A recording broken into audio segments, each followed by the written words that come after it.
هەڵەبجە چواردەی مانگ بوو لەسەر گۆیژە با قەڵەمەکەی ڕفانە وەختێ گرتمەوە و پێم نووسی پۆل پۆل فڕی وشەکانە پانزەی مانگ بوو سیروان قەڵەمەکەی بردم وەختێ گرتمەوە و پێم نووسی بوون بە ماسی شارەکانم شانزەی مانگ بوو شانزەی مانگ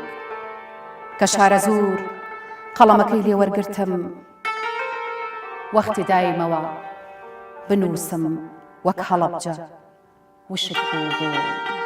پەنجەکان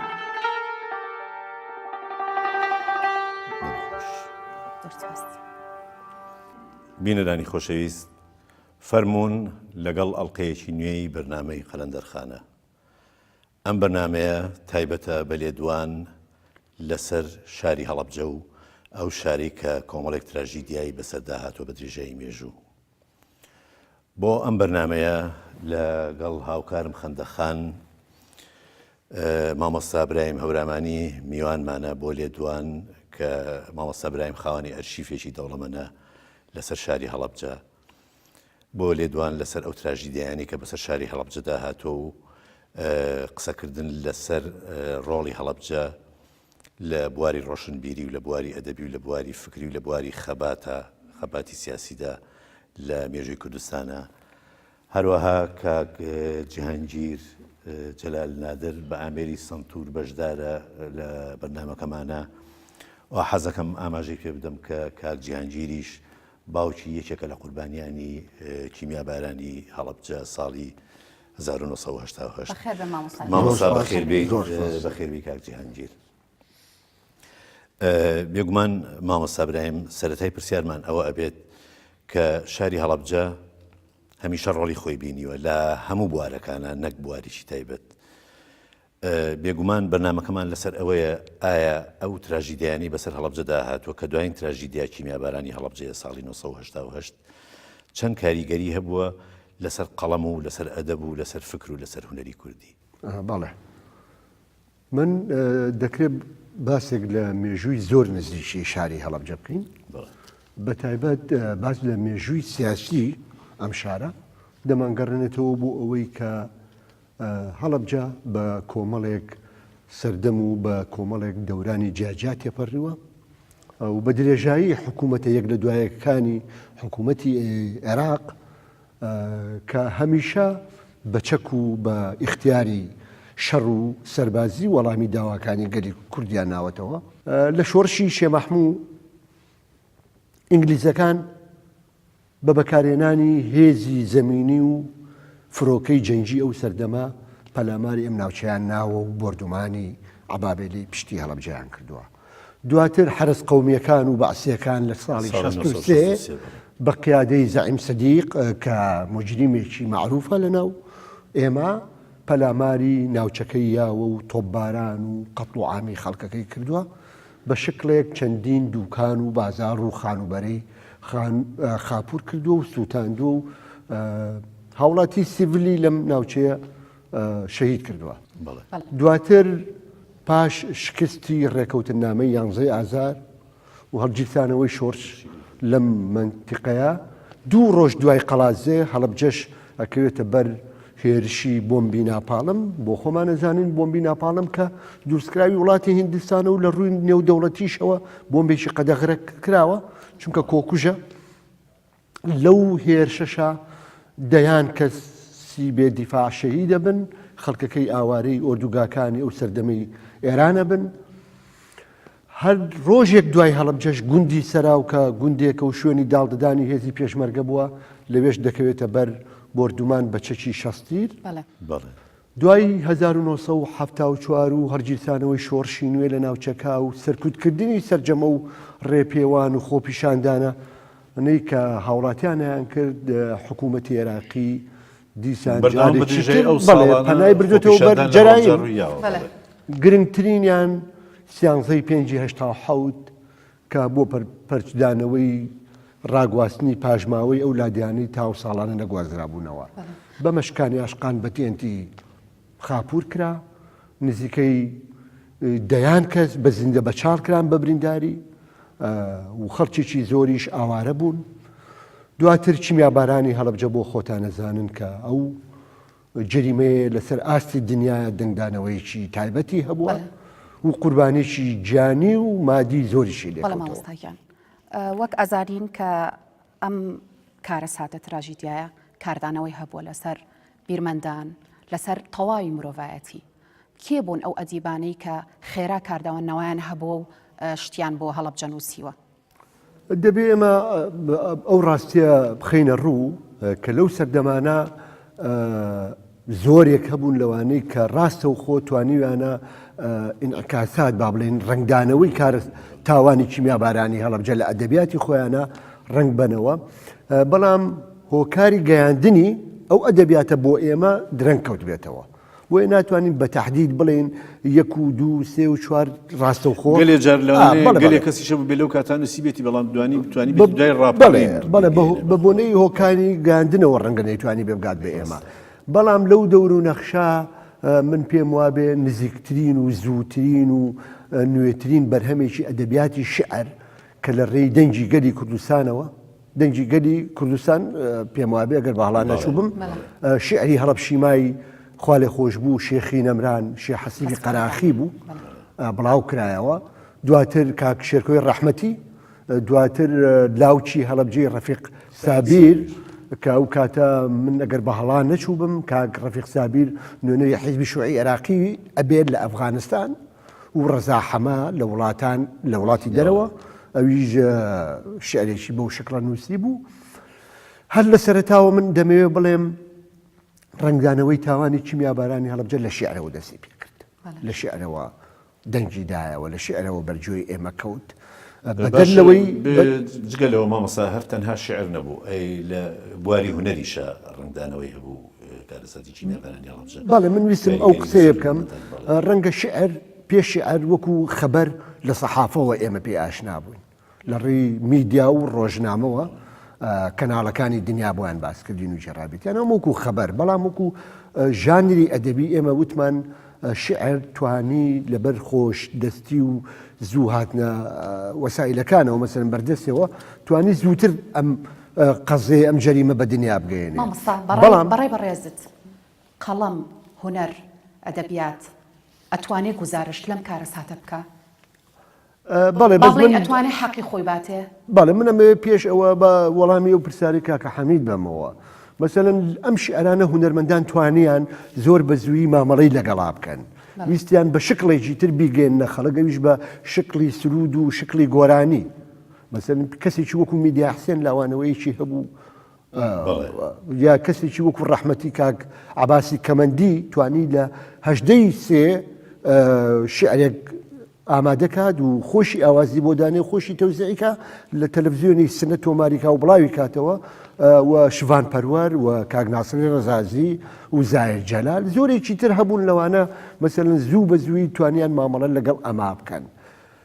بەڵێ من پێم وایە تاوانی کیمیابارانی هەڵەبجە وەک هەموو ئەو جەریمانەی کە ڕوبەڕووی گەلەکەمان بوونەتەوە توانراوە نووسەران و ئەدیبان و هونەرمەندان مامەڵەیشی جدی لەگەڵا بکەن. لە پێشتریش پێش تاوانی کیمیابارانی هەڵەبجە مەسەلەن شیعرێکی شاعرانی تر هەن لەسەر قەسفی با بڵێن بۆردومانی 1974 لەسەر پەلاماری زەعیم سەدیق ئەمانە بۆ خۆیان هەیەە. کەسێکی وەکو حەمەسای حەسەن دێت تاوانەکانی پێشووتر دەبەستێتەوە بە تاوانی کیمیابارانی هەڵەبجە ئەڵێ 100 بریا هەر غەزە بووایە هێرۆشیمایە ئێستاکە. غەزە ڕەمزە بۆ ڕاپەڕینەکانی هەڵەبجە، بۆ خۆپیشاندانەکانی هەڵەبجە و هێرۆشیماش دەلایلی تاوانی کیمیابارانی هەڵەبجە نیشان دەدا. بەڵێ مامۆستاکیان ئێستا کاک حەمید شعری لاوکی هەڵەبجەمان بۆ ئەخوێنێتەوە کە هی شاعیر ڕەفیق سابیرە. فەرموو.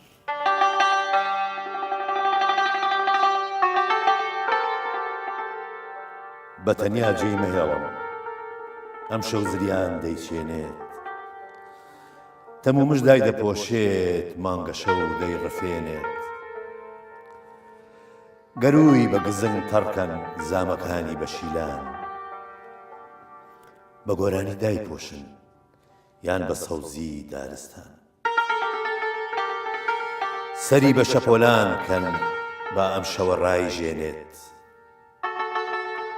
باڵای لە هەور بگرن بروسکە و با نەیچێنێت بە تەنیا جێی مەهێڵن منداڵێکی لاسارە شار بەردەبارانەکە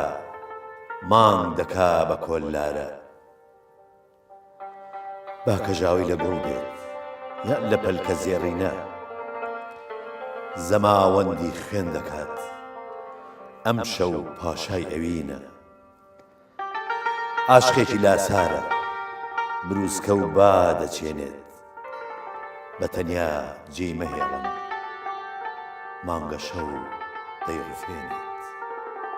دەم خۆش کاک حەمیدگیان دەست بەش مامۆستاگیان پێگەی شاعیران و ڕۆشن بیرانی ئەم ناوچەیە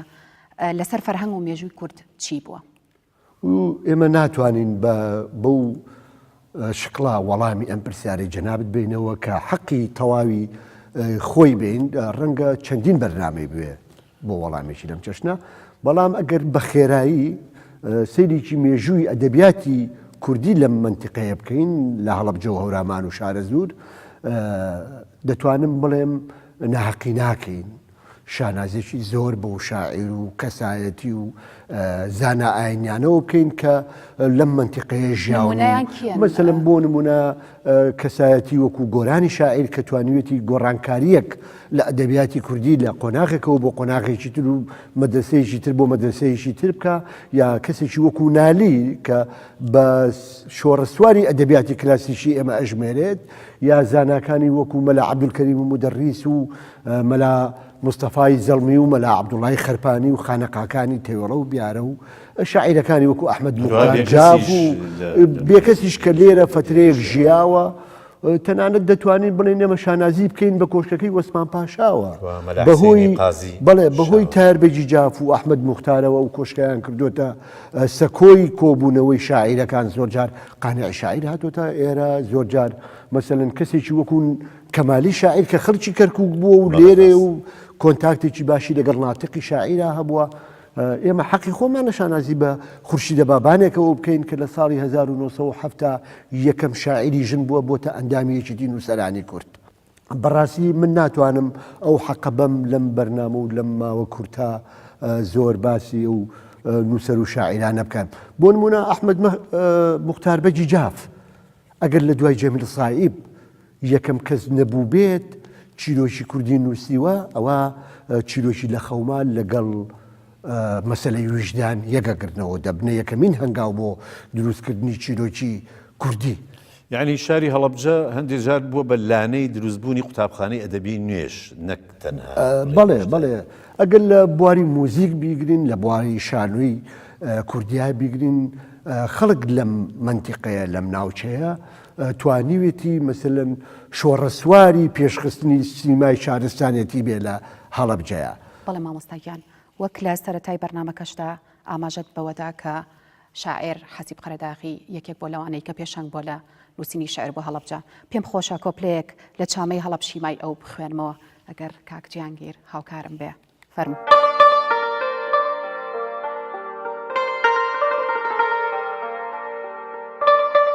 کە هەڵەبجە بوو بە شاری هەڵەبشیما ئەهریمەن بێ و تاشێ ئەتۆم بێنێ و بیدا بە زەویدا دەرگا لەسەر ئەدێڤەی مەرگ بکاتەوە قەپاق لەسەر تۆنی ڕەشی ڕەشانەوە هەڵباتەوە دەڵێم چی بکەم وا کراوە ئەی بۆ شاری شاعیرانم هەڵەبجەی جوان گۆڕستانی ڕاخراوە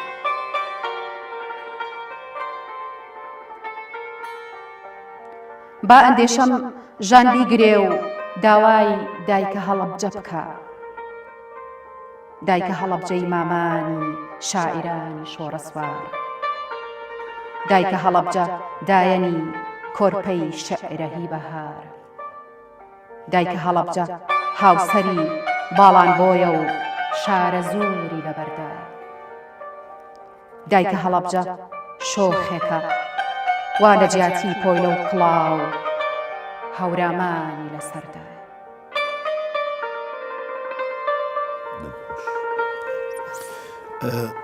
بەڵێ مامۆستا، ئێمە باسی کاریگەری هەڵەبجەمان کرد لەسەر ئەدەبیات و لەسەر نووسین و کەلتور. بێگومان ئەم کاریگەریە چۆتە ناو بابەتە هونەریەکانی تریشەوە، وەکو هونەری فۆتۆگراف،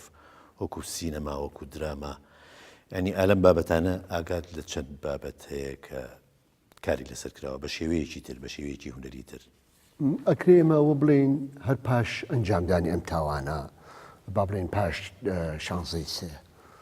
نزیکترین کەس لەوانەی کە لە تاوانەکەەوە نزیک بوون ئەو شاعیر و هونەرمەند و موزیکار و شێوەکارانە بوون کە لە ناو جەرایانەکە بوون، لە ناو تاوانەکانە بوون. مەسەن بۆ نمونە 40 ڕۆژ دوای شانزەی سێ لە زۆربەی زۆری ئۆردوگاکانی ئێرانە کە تایبەت کرابوو بە خەڵکی ئاوارەی هەڵەبجە، چەند کەسێکی بە توانای مۆزیک وەکو کاک ئازاد ساڵح توانیان بەڵێ وەکو تیپی شنروێ توانیان مەراسیمێکی ماتەمگێڕی بە نمایشی مۆزیکیەوە بەڕێوەبەرن و چەند کەس سرودی تێدا خوێندەوە. مەسەلەن لە بیرمان نەچێ کاک هێدی کە کوڕێکی ڕۆژهەڵاتی و خەڵکی سەردەشتە توانی لاوچی هەڵەبجە تۆمارکە و بێڵێتەوە. لە پاڵ هونەری مۆزیکا ئەو برادرانەش هەر لەو ئۆردوگایانە توانیان چەندین دیمەنی تاوانەکە لە ڕێی تەمسیلەوە، لە ڕێی شانۆوە،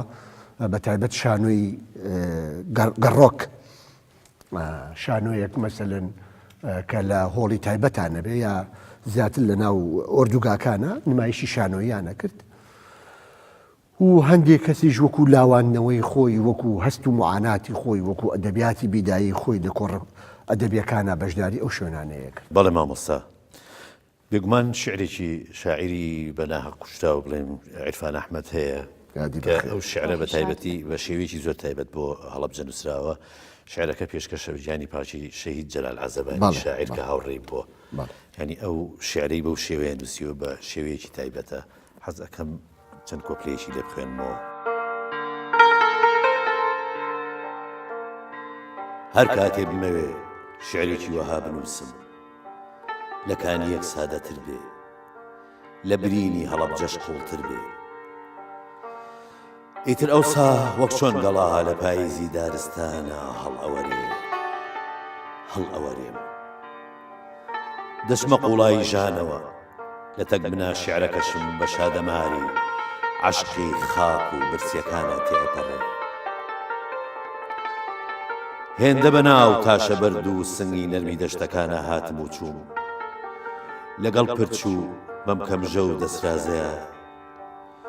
شمشێری ئەووەڵین غەزای عروو بەشم دۆزیەوە. چاویان پڕ کردم لە ژەهر و تێزاب و خوێن، هەر ئەو ساتە چاوی دنیا لە نێوانی زرمەی تۆپەکانی جەنگ و ژاوە ژاوی بۆرسەکاندا زەق وەستا بوو. لەم دەڤەرە غەمگینەشما یەکێک سەری لێکەوت بوو، یەکێک چاوی ون کرد بوو، یەکێک دەستێکی قرتا بوو، بەوی تریان دامێنی خودای گرت بوو.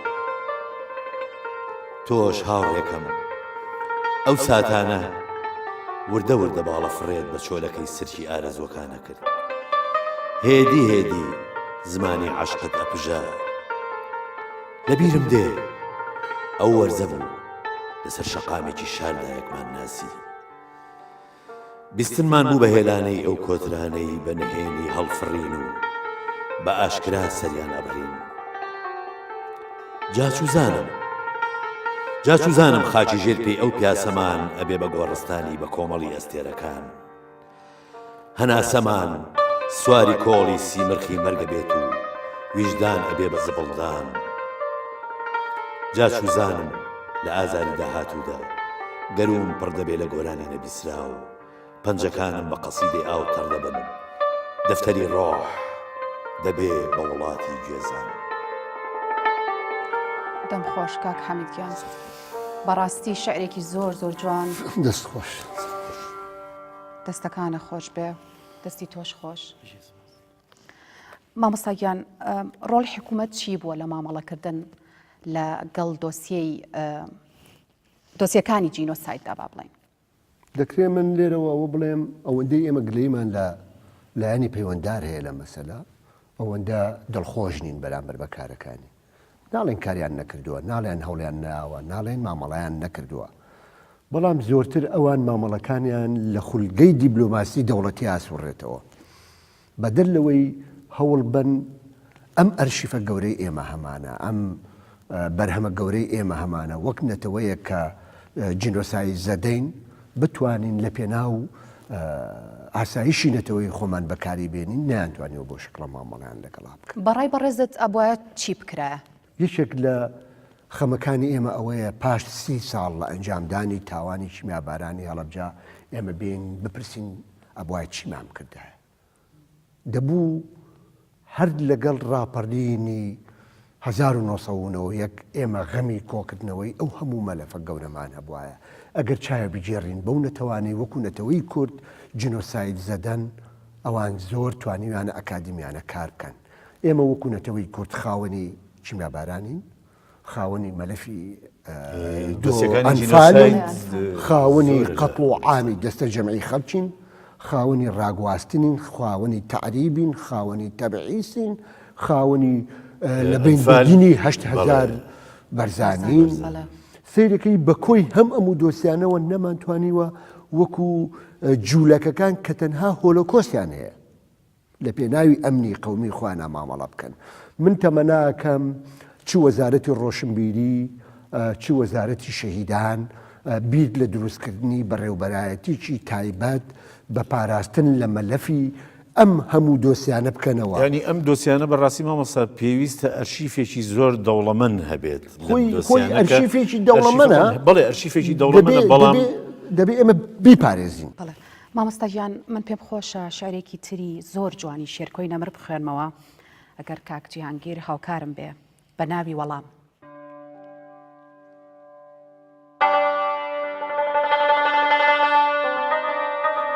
لە دوای خنکانی هەڵەبجە سکاڵایەکی درێژم نووسی بۆ خوا، بەر لە خەڵکی بۆ درەختێکم خوێندەوە، درەخت گریا. لە پەناوە باڵندەیەکی پۆستەچی وتی باشە کێ بۆتەبە، گەر بە تەمای منی بیبەم من ناگەمە عەرشی خودا. بۆ شەو درەنگ فریشتەی ڕەشپۆشی شەعرم وتی تۆ هیچ خەمت نەبێ من بۆتە بەم هەتا سەرێ تا کەشکەڵان بەڵام بەڵێنت نادەمێ خۆی نامەکەم لێ وەرگرێ. خۆتەی زانی خودای گەورە کێ ئەیبینێ، وتم سپاس تۆ هەڵفڕە، فریشتەی ئیلهام هەڵفڕی و لەگەڵ خۆیدا سکاڵای برد. ڕۆژی دوایی کە هاتەوە سکرتێری پلە چواری نووسنگەی خوا عوبەید ناوێ، هەر لەسەر هەمان سکاڵا و لە دامێندا بە عەرەبی بۆی نووسی بووم، گەوجەبی کە بە عەرەبی کەس لێرە کوردی نازانێ و نایبەین بۆ خوا. مامۆستایان وەک ئەزانین ئەم تراژیدیایە کاریگەری لەسەر دەروون و گیان و دڵی و ڕۆحی هەموو خەڵک هەبووە و بە تایبەت هەڵەبجە بنکەی دەرونی هەیە کە هاوکاری خەڵکی هەڵەبجە بکە کاتێکە با بڵێن ئەو چیرۆکانیان یێتەوە یاد هاوکاریان بکەن. من بە شکڵێکی بەو شێوە بەرچاوە نەمبینیوە. مەسەلەن ئێستا دەروون ناسەکان یا باحیزی اجتیماعیەکان ڕۆژانە بێن کۆنتاکتیان لەگەڵ خەڵکا هەبێ. بەڕاستی زۆر وایە ئەگەر گوزەرێک بە ناو شاری هەڵەبجا بکەی لە جلوبەرجی پیاوەکان بڕوانی لە سیمای دووکان و بازار و شتەکان بڕوانی جارێکی تر دەگەیتەوە قەناعەتە کە هەتاکو ئەمڕۆ پاش 30 ساڵ کیمیابارانی هەڵەبجا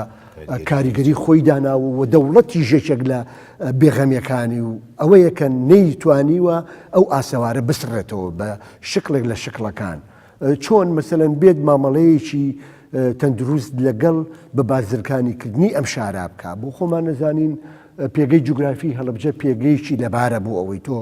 بێ جارێکی تستە لە نوێ زیندوو کەیتەوە لانی کەم بیکەیتە شوێنێکی گەشتیاری لانی کەم مەسەلەن لە ڕێی ئەم مۆنیمنتی کە ئێمە وتیا دانیشتوین زۆرترین سەرنجی زۆرترین گەشتیار لە ڕووی دنیا بێنیتەوە بۆ ئێرە یعنی ناکرێت ئێمە لە دنیایەکی مەرگ دۆستیەوە سەیری کە تاوانی کیمیابارانی هەڵبجە بکەین دەبێ بێن ئێمە مامەڵەیەک لەگەڵ ئەم مەلەفا بکەین بتوانین جوانتر ژیان ببەخشینەوە بە خەڵکەکان بتوانین بە شکلێک لە شکلەکان مامەڵە بکەین کە کاتێک ئەم ڕزگاربووانەی دوای تاوانی کیمیاباران باشتر ژیان دۆستی ئەنجام بن باشتر مەسەلەن هەڵس و کەوت لەگەڵ شارەکەیان و لەگەڵ پێگەی جوگرافیکی شارەکەیان بکەن زۆر سپاس مامۆستا و زۆر سپاس بۆ ئیدارەی مۆنیومنتی هەڵەبجە کە ڕێیانداین ئەم بەرنامەیە لێرە پێشکەش بکەین زۆر سپاس بۆ هاوکارمان کاک جیهانگیر بە ئەمێدی سنتورەکەیەوە زۆر سپاس بۆ مامۆستا برایم هەورامانی و ئەو زانیێرەی بە نرخانە دەربارەی هەڵەبجە و شاری هەڵەبجە و مێژووی هەڵەبجە و کەلتوری هەڵەبجە خۆش بیت زۆر سپاس هەروەها سپاس بۆ هاوکارم خەندەخان خۆشەویستان لە کۆتایی بەرنامەکەدا ئێمە گۆرانیەکەیە کە بەگوێی هەمومان ئاشنایە کە کاک هێدی وتێتی دیارە شیعرەکە ساڵحی سۆزەنی نووسیوێتی کە هەر خەڵکی سەردەشتە شیعرەکەش چەند کۆپلەیەکی لە لاوچی هەڵەبجەی ڕەفیق سابیرەوە وەرگیراوە و چەند دەستکاریەکی کردووە لێرەدا دێنە کۆتایی بەرنامەی قەلەندەرخانە و سوپاس بۆ بەردەوامی لەگەڵ بەرنامەکەمانە سوپاس بۆ ئێوەی بینەری خۆشەویست خۆشەویستان فەرمونون لەگەڵ گۆرانی بە تەنیا جێم نەهێڵا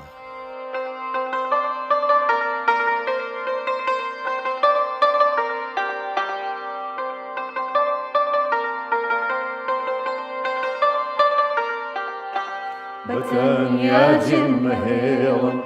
بەتەنیا جێم مەهێڵن ئەم شەو زریان دەمچێنێ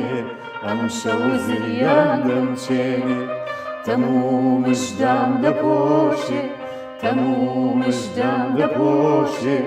مانگە شەو دەمڕفێنێ مانگە شەو دەمڕفێنێ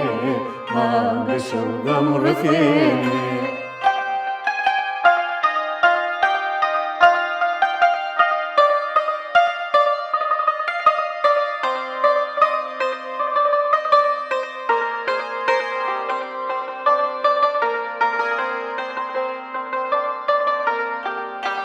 کێیزانی مەلینە